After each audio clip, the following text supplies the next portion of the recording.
मेरे पास बहुत सारे मैसेजेस आते हैं। कुछ मैसेज और ज़्यादातर मैसेजेस में यही होता है कि भाई सक्सेस कैसे हासिल करें, आप इतनी पॉजिटिव बातें करती हैं और आपको क्या पता ज़िंदगी के मसले क्या हैं, और हमने बहुत कुछ किया ज़िंदगी में लेकिन हमारे साथ ये हुआ वो हुआ वो हुआ, और नहीं होता, अच्छी बातें सिर्फ किताबी होती हैं और बातों से कुछ नहीं होता, बातों से सिर्फ पेट नहीं भरता और बातों में कुछ नहीं रखा। और आप लोग तो बस फेसबुक पर आते हैं, पैसा कमाने आते हैं, ये करने आते हैं, वो करने आते हैं। भाई बात सुनो, हमें भी फेसबुक से बहुत दफ़ा पैसा नहीं मिलता, कई साल तो हमें मिला ही नहीं, अभी भी उस तरह से नहीं आता जिस तरीके से आप लोग समझते हैं। आगे भाई दूसरे यूट्यूबर्स को, फेसबुक के लोगों को लोग आप देख के समझते हैं ना कि बहुत पैसा आ रहा होगा, बरस रहा होगा। भाई ऐसा कोई नहीं बरस रहा, ठीक है ना। लेकिन हम बहुत सारी चीज़ें, ख़ुसूसन मैं तो बहुत सारी चीज़ें अपनी ज़ाती तजुर्बे, ज़िंदगी के तजुर्बा, मुशाहिदात, यानी कि जो मैंने किसी और के साथ होते देखा, उससे बहुत सारी चीज़ें मैं खुद ही शेयर कर देती हूँ, क्योंकि अब ज़ाहिर बात है किसके कहाँ काम आ जाए मुझे नहीं पता। मेरे पास एक खातून का मैसेज आया, कहने लगी कि आपने घर से काम करने का कहा था सबको, तो मैंने आपकी बात सुनकर मैंने सोचा कि जैसे आपने कहा था कि घर से कुछ नहीं आता तो रोटी पकाना शुरू कर दो, रोटी पका के मोहल्ले भेजना शुरू कर दो। और कह रही आज मैं इस लायक तो हो गई हूँ कि मुझे अब अपने जेठों के और देवरों के आगे हाथ दिखलाने पड़ते हैं, और शौहर के जाने के बाद अब मैं बस सिर्फ भाई से मदद लेती हूँ। और जैसे जैसे वक्त गुजर रहा है, मेरा काम बढ़ रहा है, मैं अपने घर के बाहर तवा लगा के बैठती हूँ। खैर उन्होंने नाम और उनकी जगह मैं नहीं डिस्क्लोज़ करूँगी, लेकिन फ़ायदा हो जाए किसी का तो मुझे बहुत अच्छा लगता है। तो जब इस तरह के मैसेजेस आते हैं तो दिल चाहता है कि हाँ यार, जो हम अच्छी बातें कहना चाहते हैं वो हम ज़रूर कहें। तो मैंने उससे एक बात कही, मैंने कहा अब तुम्हारी कौन मदद करता है? कहने लगी अब सिर्फ भाई है जिससे मैं पैसे लेती हूँ। मैंने कहा एक काम करो, सुबह नाश्ते के वक्त भी पराठे बनाना शुरू कर दो, मोहल्ले आस पड़ोस इधर उधर, तो तुम्हारा भाई के आगे हाथ फैलाना भी ख़त्म हो जाएगा आहिस्ता आहिस्ता, ठीक है।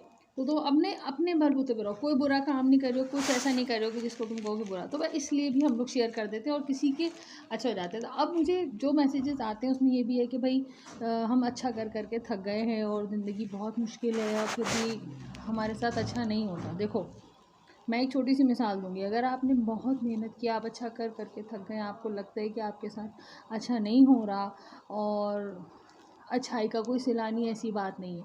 आप अच्छाई जो करते हैं ना, दो वजूहात पे करते हैं। एक इसलिए कि आप जहाँ रह रहे हैं, जहाँ बैठे हैं, वहाँ पे लोगों को अच्छाई की ज़रूरत है और आपका दिल गवारा नहीं करता कि आप उनके साथ बुराई करें, ठीक।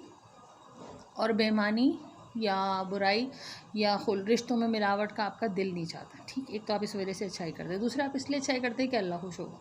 तो जब एक चीज़ आपके दिल को तसल्ली दे रही है और दूसरे का अजर अल्लाह के पास है, तो फिर आपको इंसान अगर बुरा भी अपने इंसानों के लिए किया ही नहीं था और अपनी ज़ाती तसल्ली के लिए और अपने उसके लिए किया था, तो आप फिर उसको कंटिन्यू रखें। दूसरी बात ये कि हमेशा याद रखें, देखें एक फूल होता है ना, फूल है ना, तो जब ये हमारे गली में फेरी वाला आ गया, ठीक है ना, कोई बात नहीं, हम अपनी बात करते हैं, वो अपना काम कर रहा है ना, वो रिस्क हलाल के लिए निकला है तो वो करता रहे अपना काम। तो बात ये है कि जब एक फूल वाला होता है ना, फूल वाला है ना, उसकी भी दुकान से कचरा निकलता है। अब हम सोचते हैं फूल वाले की दुकान में क्या कचरा होता होगा, है ना, डंडियाँ, पत्ते, फूल, ये वो सब ऐसी चीज़ें होती होंगी ना।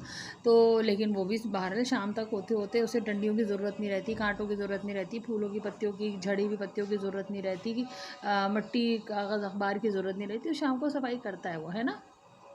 तो जब वो शाम को सफाई करता है ना, तो उस कचरे में से भी वो फूल चुन लेता है जो साबुत होते हैं। तो जो सही होते हैं ना, उन्हें कचरे से चुन लिया जाता है, नज़र आ जाते हैं कि ये सही। तो अपना अच्छा काम करते रहिए। अगर आप कचरे के साथ बैठ भी गए हैं, कचरा आपके आसपास बिखरा हुआ है, कचरा आपके आसपास के लोग उस तरह के नहीं है जैसे कि आप हैं, तो डजंट मीन कि आपको चुना नहीं जाएगा। आप हमेशा स्टैंड आउट ही करेंगे, आप हमेशा अच्छे नज़र आएंगे, चाहे आप कचरे के बीच में भी क्यों ना हो। और एक वक्त आएगा कि देखने वाले की निगाह आपको चुन लेगी, दैट यू, आप कचरे के साथ हैं लेकिन कचरा नहीं है। और वो वक्त होगा जब आपकी अच्छाई को चुन लिया जाएगा बहुतों के बीच में से। तो अपना अच्छा काम करते रहें।